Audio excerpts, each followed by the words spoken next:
A Rádio Rio de Janeiro apresenta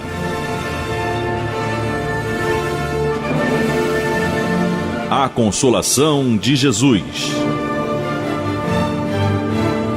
Programa de estudo do Novo Testamento, sob a ótica da doutrina espírita.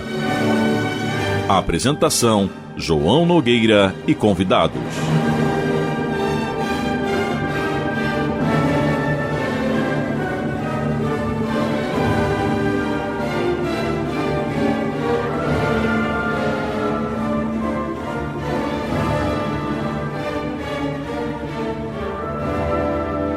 Meus queridos amigos e irmãos, aqui estamos nós, mais uma vez, com muita alegria, para a apresentação do programa A Consolação de Jesus. Como vocês sabem, alguns não sabem, mas a maioria já sabe, esse programa é para nós estudarmos o Novo Testamento, só que de acordo com a interpretação espírita, ou seja, à luz do Espiritismo. Nós vamos então analisar ponto a ponto o Novo Testamento. Estamos começando com Mateus, estamos já no capítulo 4 do Evangelista Mateus. Vamos passar para o Evangelho segundo Marcos, depois o Evangelho segundo Lucas, o Evangelho segundo João. Vamos para Atos dos Apóstolos, vamos para as epístolas de Paulo e de todos os outros que escreveram as suas epístolas e vamos terminar com o Apocalipse de Jesus. Então, até finalizarmos, teremos muito assunto, muitas coisas que vamos estudar juntos. E isso é importante, vocês e nós estudando juntos esse Novo Testamento à luz da doutrina espírita. Então, eu convido vocês já a nos mandarem um WhatsApp, o WhatsApp exclusivo do programa A Consolação de Jesus, é o 21 98459 3950. 98459-3950 com o DDD do Rio de Janeiro 21, tá ok? Então, aguardamos o seu recadinho, de preferência por texto, para que nós possamos irmos entendendo, analisando e podermos aqui dar as respostas, se possível, darmos as respostas. É claro que vocês sabem que nenhum de nós sabe tudo, então se pintar uma pergunta, uma dúvida e que nós não saibamos, certamente vamos buscar com quem pode nos ajudar, né? Temos vários irmãos aí estudiosos da doutrina espírita que podem nos ajudar. Aqui por enquanto estão o Leopoldo Pio e o Henrique Parente. Mais à frente vão surgir outros irmãos que vão nos ajudar a compreender melhor. E claro, sempre baseado na codificação de Allan Kardec. Mas, meus queridos amigos e irmãos, vamos agora ao texto de hoje em estudo. Nós hoje vamos ler e vamos estudar o Evangelho de Jesus segundo Mateus, capítulo 4, versículos 12 a 17, que é o retorno à Galileia.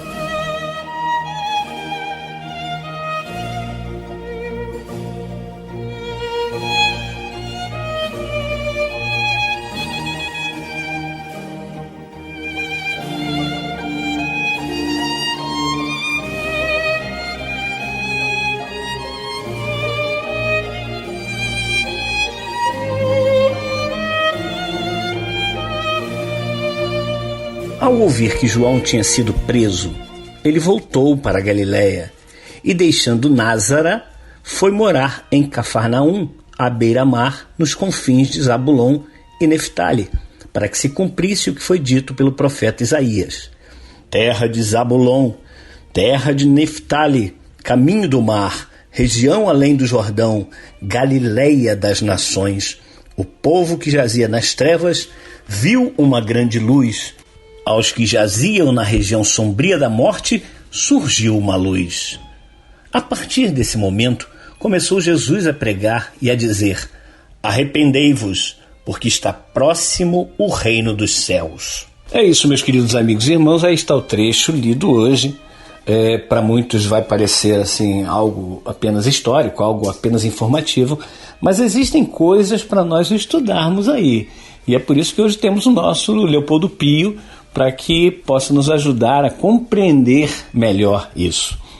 O que nós temos de informação, e é muito importante, de estudo, melhor dizendo, aí nesse trecho, é exatamente a profecia. Ou seja, seres que conseguem enxergar, conseguem perceber o futuro, algo que não aconteceu ainda, algo que está longe ainda de acontecer. Por exemplo, nessa passagem tem uma profecia de Isaías e fala da volta de Jesus para a terra de Nazaré, como está na Bíblia de Jerusalém, que eu li, está Názara, né, que é uma informação, inclusive, que nós temos de historiadores daquela época. O Flávio Joséfo é um dos grandes historiadores, e a gente pega isso no livro A História dos Hebreus, ele chama de Názara. Então Isaías previu, cerca de 800, quase 800 anos antes de Jesus encarnar entre nós, que Jesus iria morar, iria viver ali em Nazaré, e que ele iria dar luz, né? Fazer com que a luz brilhasse. Que luz é essa? A verdade, o amor, as coisas que ele veio trazer para nós. Ele disse: aquilo que eu vos trago não é meu, mas daquele que me enviou. Ou seja, são ensinamentos de Deus, e é óbvio, a gente compreende isso, porque tudo que existe foi e é criação de Deus.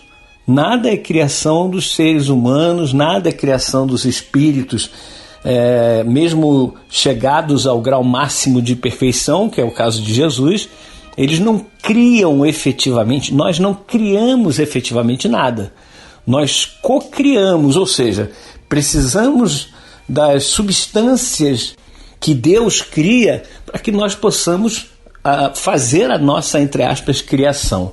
O Huberto Roda, inclusive, faz uma diferenciação entre a palavra criar, o verbo criar, e o verbo crear, com E. Ou seja, criar só Deus, ou sair de, entre aspas, nada para existir alguma coisa. Nós precisamos das substâncias para poder transformá-las em outra coisa e aí nós criarmos. Então, retornando, nós queremos basear hoje o estudo nessa questão. Claro que não vamos ficar apenas limitados a falar da questão da profecia, da mediunidade, né, que antecipa a visão do futuro, mas é o básico, é o fundamental para nós compreendermos o que ocorre ainda hoje com os chamados médiuns que conseguem enxergar o futuro, premonições ou predições, né? Tem várias questões que lá no livro dos médiuns é muito estudado e vocês podem acompanhar com o nosso irmão Eduardo Araújo todas as terças às 21 horas no Luz na Penumbra, o estudo do livro dos médiuns. Mas, Léo, e aí, o que você nos diz a respeito desse trecho, principalmente a questão dessa mediunidade de Isaías que previu ou predisse aquilo que aconteceria quase 800 anos depois da sua estada aqui no planeta? Eu quero começar a minha contribuição de hoje, João, remetendo ao sentido da palavra profecia e, por consequência, a palavra profeta. Quando a gente pesquisa um pouco a origem desses termos, a gente descobre que a origem é grega. E, na verdade, profecia é a associação de dois termos gregos, propheter ou prophetes, que significa frente, e fanai com PH, que significa falar. Nesse sentido originário, então, profecia significaria a capacidade de interpretar o desejo dos deuses. Esse era o uso mais comum à Grécia Antiga. No hebraico, por exemplo, a palavra profecia geralmente foi traduzida pelo termo nabi, que significa porta-voz. Na Bíblia, geralmente nós vemos um sentido que significa predizer o futuro por inspiração divina. Mas é muito importante que a gente remeta ao Espiritismo, por razões óbvias, né, João? E especificamente ao Evangelho segundo o Espiritismo, no seu capítulo 21, e que fala da diferença entre profecia e predição. O capítulo 21, intitulado Haverá falsos cristos e falsos profetas, inicia logo na sua parte, numa das suas primeiras partes, que é a parte 4, é intitulada A Missão dos Profetas. E nessa parte desse capítulo, Allan Kardec nos ensina a respeito dessa diferença. Diz Kardec então: atribui-se vulgarmente aos profetas o dom de revelar o futuro, de sorte que as palavras profecias e predições se tornaram sinônimas. No sentido evangélico, a palavra profeta tem uma significação mais ampla. Diz-se de todo o enviado de Deus com a missão de instruir os homens e de lhes revelar as coisas ocultas e os mistérios da vida espiritual. Um homem pode, pois, ser profeta sem fazer predições. Essa era a ideia dos judeus ao tempo de Jesus. Por isso, quando foi conduzido diante do grande sacerdote Caifás, os escribas e os anciãos, estando reunidos, lhe escarraram no rosto, lhe bateram com socos e lhe deram bofetadas, dizendo: Cristo, profetiza para nós e dize quem é que te bateu. Entretanto, ocorreu que profetas tiveram presciência do futuro, seja por intuição, seja por revelação providencial, a fim de transmitir advertências aos homens. Esses fatos, tendo-se cumprido, o dom de predizer o futuro foi encarado como um dos atributos da qualidade de profeta. Então a missão do profeta vai além dessa predição ou de uma definição do que irá acontecer no futuro. Nesse sentido, o trecho que você acaba de citar para que a gente converse nos lembra não só desse poder da predição que os verdadeiros profetas possuem, mas também mostra que uma profecia tem o poder de orientar os caminhos de um determinado espírito, de fazer com que ele se lembre de uma missão que muitas vezes esse espírito possui, ou mesmo ele se propôs antes de sua encarnação. Enfim, a profecia, me parece, me corrija se eu estiver errado, elas têm uma função de fazer a manutenção de um certo planejamento espiritual. Sempre lembrando, como a gente já fez aqui, que o Espiritismo acredita piamente no livre-arbítrio. Logo, uma profecia não é indicação de algo que está definido plenamente para o futuro de alguém ou para o futuro de uma coletividade, mas sim que as previsões, as profecias têm o papel de preparar determinados espíritos para determinados desafios, para uma determinada missão, para um determinado contexto mais problemático ou mais positivo que esse espírito possa passar no futuro distante ou mesmo no futuro próximo. É isso, Léo. É isso. Etimologia é muito importante, né? A origem da palavra. O que realmente a palavra quer dizer, quer nos falar. E como você está analisando a questão da palavra profeta, muito importante, nós podemos pegar também no livro dos médiuns, Kardec falando dos médiuns proféticos.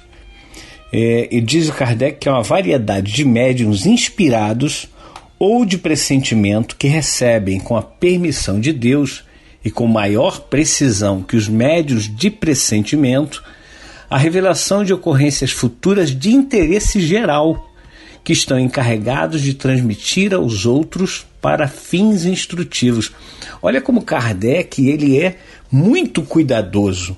Ele diz que é uma variedade de médiuns inspirados ou de pressentimento e que recebem com a permissão de Deus, né? Recebem com a permissão de Deus e com maior precisão que os médiuns de pressentimento comuns a revelação de ocorrências futuras de interesse geral. E ele reafirma, olha só, que estão encarregados de transmitir aos outros para fins instrutivos.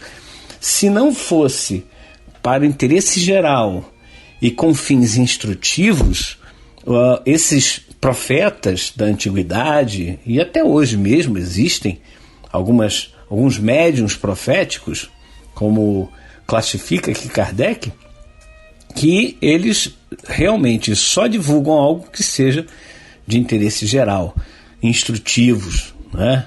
E isso é que é importante, muito importante. E mais adiante, no capítulo 31, no item 11, onde Kardec fala sobre os médiuns, tem uma mensagem de um espírito que se diz Pierre Joty, pai do médium. Ele fala o seguinte: o dom da mediunidade é tão antigo quanto o mundo. Os profetas eram médiuns. Os mistérios de Eleusis foram fundados sobre a mediunidade. Os caldeus e os assírios possuíam médiuns. Sócrates era dirigido por um espírito que lhe inspirava os admiráveis princípios de sua filosofia. Ele ouvia sua voz. Todos os povos tiveram seus médiuns, e as inspirações de Joana d'Arc nada mais eram que a voz dos espíritos benfeitores que a dirigiam. Esse dom, que hoje tanto se expande, havia se tornado mais raro nos tempos medievais, mas jamais desapareceu. Tá aí, né? A mensagem prossegue, mas o que nos interessa é exatamente esse trecho da mensagem do Pierre Joty, que era pai do médium que recebeu essa mensagem. Então, profecia, podemos chamar as psicografias, as psicofonias, etc. e tal. Agora, existem vários tipos de profecia, ou seja, vários tipos de mediunidade, e a gente precisa estudar. Por isso, a doutrina espírita nos concita, né, nos chama a estudar, realmente, como lembrou Leopoldo, o Evangelho segundo o Espiritismo, mas também toda a codificação.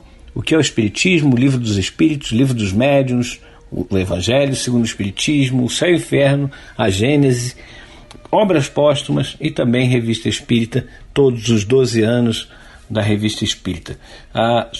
Quando a gente estuda a codificação, a gente consegue realmente compreender, e aí não nos atrevemos, né, a fazer aquilo que Kardec alertou. Lidar com mediunidade sem conhecimento é como lidar com química sem o conhecimento, vai acabar dando problema. Pois é, João, essa analogia entre a mediunidade, o exercício da mediunidade e aquilo que é feito num laboratório químico, as experiências que são feitas nesse laboratório, ela é muito importante, por isso Kardec a faz. E Kardec, na verdade, remete à importância da aprendizagem. Nós estudamos para aprender. A gente sabe muito bem que a mediunidade, especialmente essa mediunidade vinculada à inspiração, à predição, à orientação das nossas ações na arte, na política, na cultura e, evidentemente, também na religião, tem sofrido em toda a história da humanidade diversas influências do plano espiritual. Nós, encarnados, o tempo inteiro recebemos essa influência mediunicamente. Mas a direção dessa inspiração, ou seja, se essa inspiração será positiva ou negativa, vai depender da nossa sintonia, do nosso estudo e do nosso cuidado com relação às conexões espirituais que nós desenvolvemos. E para a gente desenvolver essa sintonia é fundamental o estudo de todas as obras kardecianas que você acaba de citar. Ainda a respeito desse ponto das profecias, das predições, quando você cita, na verdade, a questão do interesse coletivo e dos fins instrutivos, eu quero ressaltar que quando a gente fala em interesse geral coletivo, nós estamos falando no bem comum. E esse ponto me parece muito importante para que a gente não perceba a mediunidade, seja qual for ela, de que natureza ela for, que a gente não perceba a mediunidade como um dom nosso, como uma propriedade nossa, mas sim como uma possibilidade, mais uma vez, de aprendizagem, de estudo e de reforma íntima. E muitas vezes a mediunidade é vista como um instrumento para satisfazer não o interesse comum, não o interesse coletivo, mas sim os interesses pessoais. em geral, interesses puramente materiais ou interesses fugazes de resolver aquelas questões mais básicas do nosso cotidiano. Esse é um grande erro. No que diz respeito aos fins instrutivos, nós mais uma vez retornamos à importância dessa mediunidade vinculada às profecias, e como você falou, que vai além daquele pressentimento cotidiano, do instinto, como alguns costumam dizer. E quando nós falamos em fins instrutivos, nós estamos falando o seguinte, que as profecias, que as predições não têm a função principal, primordial, de definir o nosso futuro, mas sim de nos orientarmos com relação aos caminhos que nós estamos trilhando. E, evidentemente, essas predições, essas profecias serão tão mais positivas quanto a nossa sintonia estiver realmente bem organizada, bem preparada, com aquele cuidado que eu havia acabado de comentar. E muitas vezes, quando a gente pensa no sentido mais objetivo, mais superficial do que é uma profecia, a gente fica sempre imaginando em resolver algum problema pessoal e algum problema material. A gente não percebe que, na verdade, essa profecia, essa orientação com relação ao futuro, nos indica muito mais as atitudes que nós devemos ter no presente. Ou seja, é no momento em que nós temos alguma orientação sobre o nosso futuro próximo ou mesmo distante, que nós podemos ter mais uma condição, mais um contexto ou mais um pouco de informação para que a gente saiba avaliar os nossos caminhos no exato momento em que nós recebemos essa informação da espiritualidade. Ou seja, ao sabermos um pouco mais como funcionará o nosso futuro, nós podemos entender muito melhor as consequências daquilo que nós fazemos no presente, avaliamos com mais cuidado as nossas atitudes, os efeitos dos nossos pensamentos, sentimentos e ações. Quando nós entendemos então dessa maneira as predições e as profecias, nós temos mais força, mais coragem para estudarmos e entendermos quem somos no presente, para que a gente saiba nos orientar, na verdade, de um modo mais cuidadoso com relação àquilo que nós queremos ser no futuro. Verdade, Léo, verdade. Se nós formos avisados de um possível problema a acontecer daqui a algum tempo conosco, quando a gente vai ao médico, né? A gente vai ao médico e ele fala assim, olha, se você continuar fumando, aqui está a radiografia do teu pulmão já está bem perto de ter um problema mais sério. Se você continuar fumando, você está arriscado de ter um enfisema ou um câncer e vira a falecer, né? Então, quando a gente sabe de alguma coisa que pode acontecer, não estou dizendo nem da certeza que vai acontecer, mas do que pode acontecer, e nós somos alertados para mudarmos a nossa forma de agir, de pensar, de falar, a gente realmente tem uma outra chance. E as profecias servem exatamente para isso, né? Como você bem lembrou, Léo, são as advertências para que nós possamos corrigir o rumo da nossa vida. Se nós somos advertidos e não corrigimos o rumo da nossa vida, aí é pior, né? Por isso que Deus, então, nos permite saber algumas coisas do futuro, para que nós possamos aplicar hoje esses ensinamentos e corrigir aquilo que precisa ser corrigido. Bem, meus queridos amigos e irmãos, estamos chegando ao final do primeiro bloco do programa A Consolação de Jesus. Aguardamos vocês no próximo bloco, daqui a 5 minutinhos, tá ok? Um abraço. Estamos apresentando A Consolação de Jesus.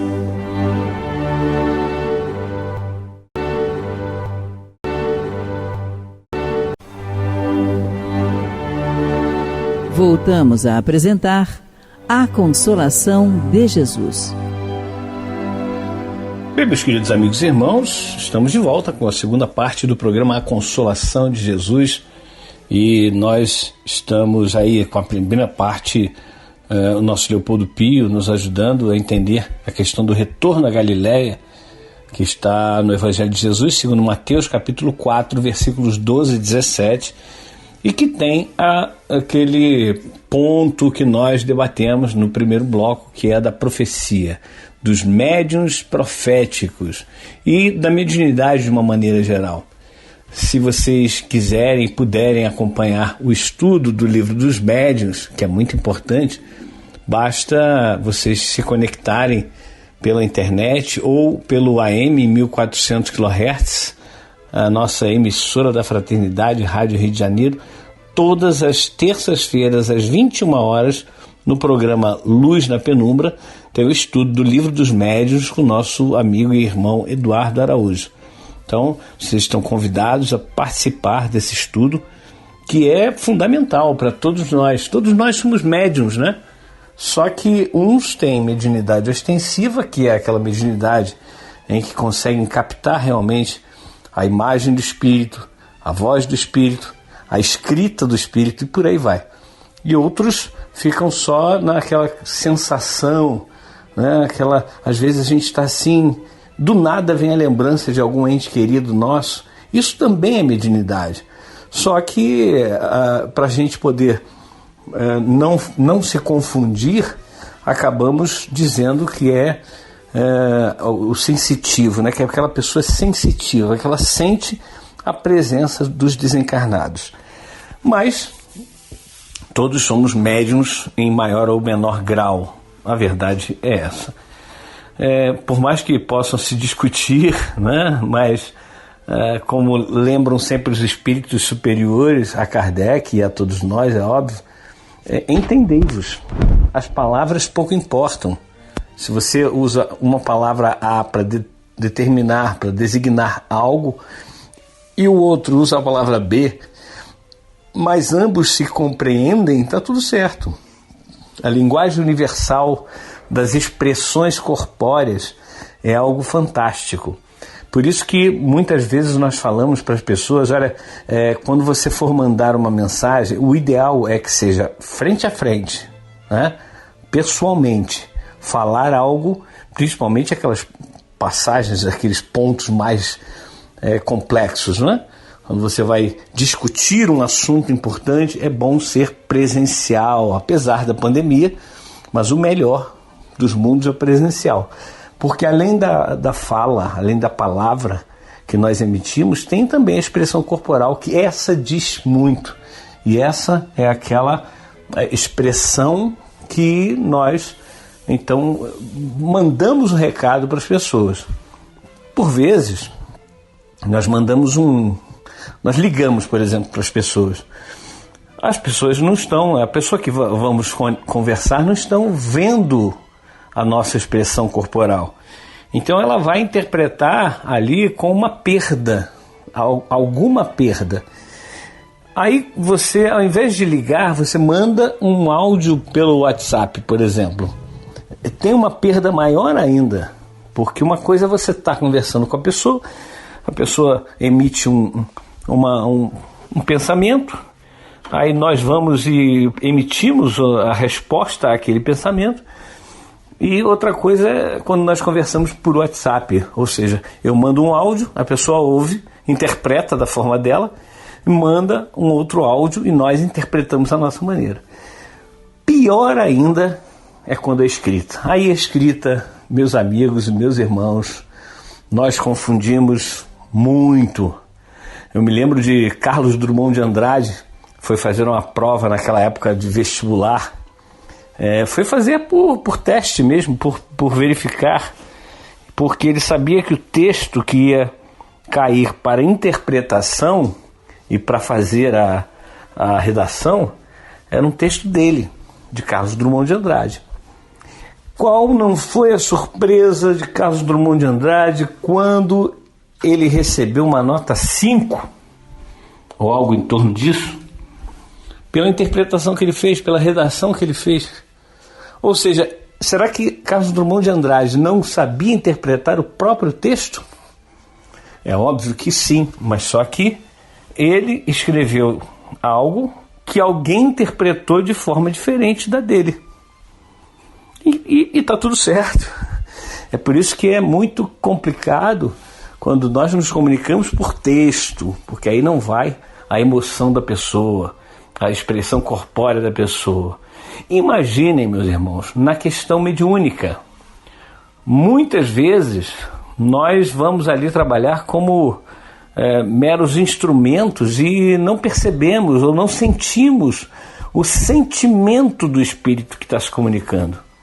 Então, às vezes nós colocamos no papel ou até mesmo expressamos por psicofonia, né? Algo que nós não compreendemos. E aí aquilo ali tem uma deturpação, por mínima que seja, tem uma deturpação. É a deturpação do médium, é a dificuldade que o médium tem de perceber o sentimento do espírito.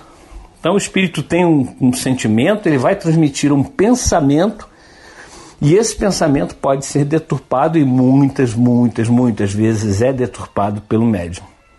Então, por isso que a mediunidade é algo para que nós possamos estudar com afinco, com seriedade, junto com pessoas que realmente tenham experiência no assunto, que já passaram a teoria, já estão aptos na teoria e também na prática. É importante nós termos esses dois lados. A teoria é fundamental para podermos irmos para a prática e não termos surpresas. Como nós falamos na primeira parte, e o Leopoldo também comentou, que Kardec colocava que praticar mediunidade sem conhecimento era o mesmo que praticar química, ir para os laboratórios de química sem o conhecimento teórico da química. Então é preciso primeiro ter o conhecimento teórico da mediunidade para depois nós podermos ir para a prática mediúnica. Muitas pessoas ficam tristes porque não são admitidas nas reuniões mediúnicas de imediato. Não, mas eu sou médium, ou eu quero desenvolver minha mediunidade. Só que não é exatamente assim. Nós precisamos de uma preparação. Nós precisamos fazer algo antes de iniciarmos a prática mediúnica. Bem, meus irmãos, vamos passar agora aos nossos recadinhos. Nós temos alguns recadinhos aqui, muito importantes, que nós queremos passar para todos vocês. Mas antes, quero dizer que o WhatsApp exclusivo do programa A Consolação de Jesus é o 21 98459 3950. 21 98459 3950. Mande suas mensagens por texto, tá ok? Porque assim fica mais fácil de nós trazermos a sua mensagem para o programa. Então é o WhatsApp exclusivo do programa A Consolação de Jesus, 21 98459 3950. Mande sua pergunta, mande sua colocação, qualquer que seja. Sua crítica também é muito importante, porque, como sempre dizemos, não tem aqui nenhum professor de espiritismo. Então vamos às mensagens. Bom, temos aqui a seguinte mensagem. Boa tarde, sou do Rio de Janeiro, moro no bairro da Penha. Já ouvi todos os programas que vocês fizeram, até o do dia 4 de agosto, inclusive. O que eu queria era o nome da música que me tocou muito fundo. É a música do final do programa, que é dividida em duas partes. Num programa tocamos a primeira parte da música, no outro programa, no programa seguinte, a segunda parte da música, e assim vamos revezando. Continua a nossa irmã aqui. Mais uma vez, dou os meus parabéns a esta equipe e agradeço a generosidade, aliás, a grandiosidade do estudo do Novo Testamento. Sou espírita há 22 anos. Foi nessa doutrina de amor que encontrei o conforto e a consolação quando minha mãe partiu. Entramos pela dor ou pelo amor, eu fui pela dor. Fiquem com Deus, muito grata, Ana Maria Souza. E complementa aqui Ana Maria, não achei a música na internet, quem canta, por favor? Grata, desculpa o incômodo. E nós respondemos a ela que é a música Terra, do CD Vozes do Caminho, o primeiro CD do Vozes do Caminho. A música é de autoria do Armando Bento, é o próprio Armando Bento quem canta a música. Aí ela disse que a música é lindíssima, fechamos com muito bem o programa com essa música. Parabéns, o programa está excelente, estou amando conhecer a vida de Jesus na visão espírita. Tem todo sentido para mim, parabéns. Obrigado, Ana Maria, obrigado mesmo.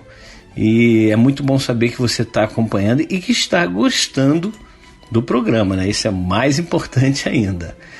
Um beijo para você. Aqui o Marco Aurélio mandou aqui: bom dia, ótimo programa, ouvíamos eu e minha esposa, espiritista como eu, afirmava que essa passagem foi real. Quer dizer, eles achavam que a passagem da tentação de Jesus, do programa passado que nós abordamos, dos 2 programas anteriores, que seria real, de fato. Havia dialogado com o opositor, que seria a alma de um irmão voltado ainda para o mal. Eu disse que, pela lógica, não teria o porquê, salvo se fosse uma importante lição para os que assistiam tal diálogo.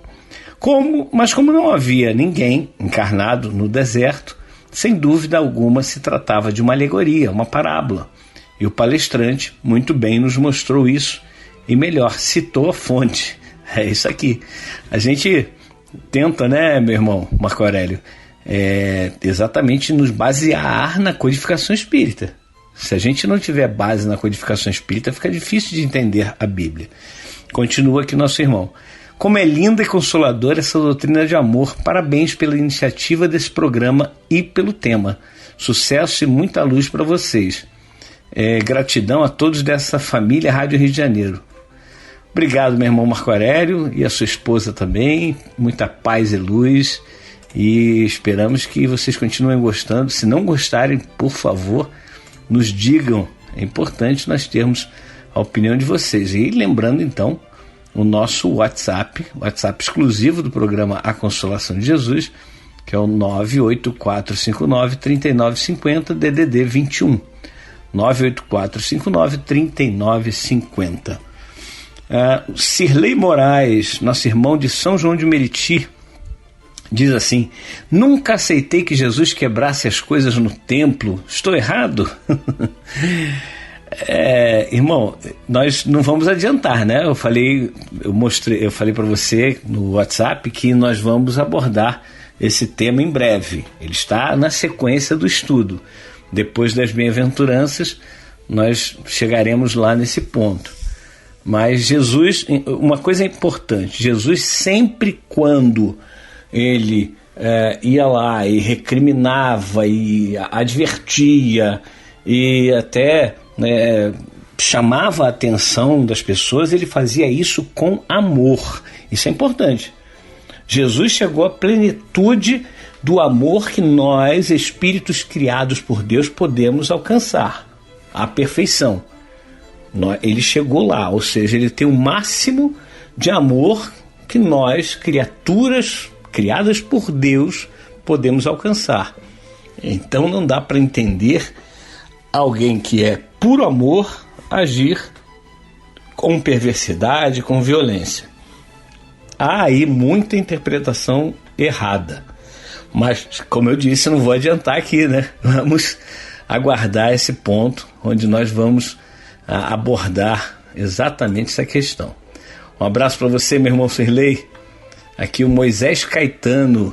Bom dia, João. Esse programa é muito bom. Obrigado, amigos. Vamos pegar no pé do espírito e não as parábolas. Ou seja, vamos realmente interpretar as coisas de acordo com o espírito que dá vida, como diz o Paulo de Tarso, e não a letra que mata. Não é isso? É fundamental que nós possamos ter isso bem em mente, bem patente dentro de nós, para que nós não erremos. Porque quando nós verificamos algo e que esse algo está ao pé da letra, a gente complica a questão, né? A Ana, nossa irmã Ana, Boa tarde, estou amando o tema, pois minhas dúvidas estão se desfazendo.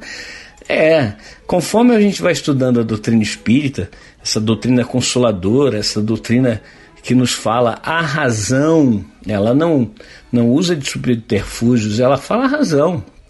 Então, isso fica muito claro para a gente, é muito importante que a gente realmente perceba, né, essa grandeza toda da doutrina espírita. Obrigado, Ana, fica com Deus. Aqui mais uma participação da Norma Maristela. Ela diz assim: boa tarde, senhor João Nogueira. Poxa, senhor, fiquei velho agora. Muito obrigado por me esclarecer sobre o batismo de Jesus. Norma de Todos os Santos. Quanta dúvida nesse tema da semana que vem. E aí ela volta na semana seguinte, falando: na tentação de Jesus, o tentador tinha a possibilidade real de oferecer algo a Jesus. Eu estou lendo esses recados anteriores para chegar no recado que ela mandou na semana passada. Ela diz assim: quando criança eu aprendi esta parábola ao pé da letra graças a esse programa. Graças a esse programa eu compreendo. Obrigado, amigos. Norma de Todos os Santos. Ela se refere àquela parábola da tentação de Jesus, que nós hoje entendemos, através do estudo sério da doutrina espírita, que é uma parábola. Não aconteceu. Seria muito, como Kardec diz, seria muito estranho que Jesus pudesse sofrer algum tipo de influência de um espírito inferior, né? Então a gente percebe que aquilo ali é uma parábola, um ensinamento parabólico ou alegórico que Jesus está nos passando. Aqui a Suzete, nossa irmã Suzete. Boa tarde, amo o programa e todos da rádio. Desejo o código do Quai. Paz e bem a você e a Paloma. Sou de Nilópolis, a nossa Suzete, irmã Suzete. Nós estamos no Quai, e o Quai é um aplicativo que nós postamos vídeos curtos, né? Porque para falar a respeito da doutrina espírita, né? Para principalmente aquelas pessoas que não compreendem, que não tiveram acesso ainda à doutrina espírita, que não conhecem a doutrina espírita. Então é por isso que nós estamos lá no Quai, KWAI, né? Você pode baixar no seu celular, pode botar o nosso código, que é o 4699 15314, tá bom? Código do Quai 4699 15314, e o nome que aparece é João espaço Nogueira 0236, João espaço Nogueira 0236, claro, sem o tio, tá? E você pode nos encontrar, e lá teremos, eu estou com 51 publicações, 51 vídeos curtos falando a respeito da doutrina espírita, falando a respeito também, né, a gente usa também o mesmo tema, a consolação de Jesus, porque a doutrina espírita é consoladora, é algo que nos faz repensar a vida, faz com que nós entendamos que realmente tudo que nos acontece é para o nosso bem, é fundamental para nós, e aí a doutrina vem nos esclarecer e nos consolar, e isso é fundamental nas nossas vidas. É isso aí, minha irmã Suzete, obrigado mais uma vez, e queremos lembrar que na próxima semana, o tema da próxima semana, agora a gente vai dar dia 1º de setembro, com reprise no sábado dia 234, né? 4 ou 5, agora fugiu da memória. O nosso irmão Henrique estará conosco para nos ajudar a entender a vocação dos primeiros discípulos, e Jesus ensina e cura. Está lá no Evangelho de Jesus, segundo Mateus capítulo 4, versículos 18 a 25. Tá ok? Vocação dos primeiros discípulos e Jesus ensina e cura, Mateus 4, 18 a 25. Vamos então elevar os nossos pensamentos a Deus para fazermos a nossa prece final.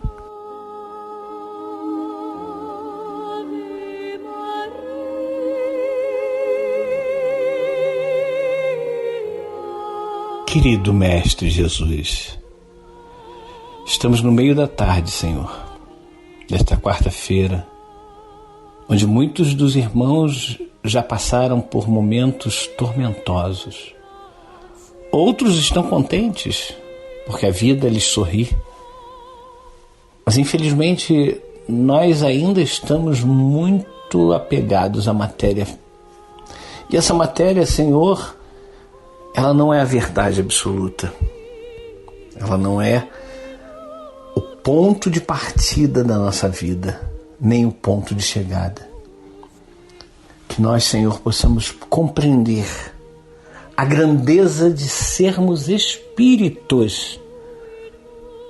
Nós não iremos morrer, nós iremos deixar o corpo físico. E todas as dores, como diz a prece de Cáritas, se acalmarão. Todas as lágrimas secarão.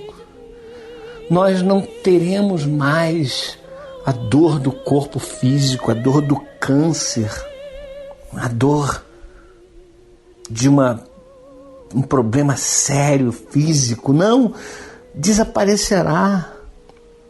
Mas para isso, é claro, Senhor, nós temos que pensar e viver como espíritos, ainda que seja na matéria. Obrigado, Jesus, porque Tu nos dás todas as instruções, tudo o que é necessário para compreendermos isso e vivermos, Senhor, vivermos como espíritos ainda que encarnados. Muito obrigado, Senhor, por nos permitir ter esse conhecimento. Por mais difícil que seja para nós compreendermos, nós estamos a caminho e Tu nos ajudas constantemente.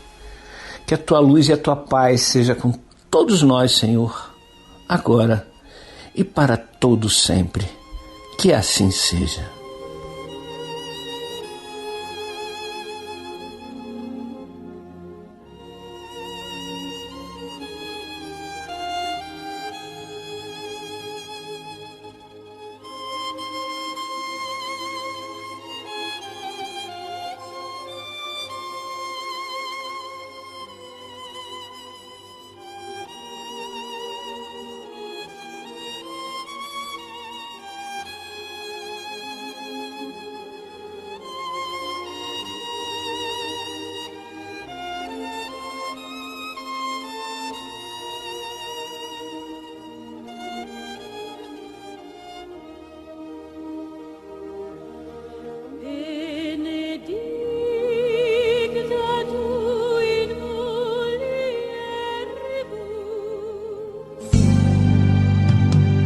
Jesus é o Cristo do planeta Terra, o mestre da nossa evolução, modelo e nosso guia, lapidando os nossos corações. Através das provas e expiações, pouco a pouco a evoluir. Mas a terra em breve não será mais de provas e expiações, se transformará.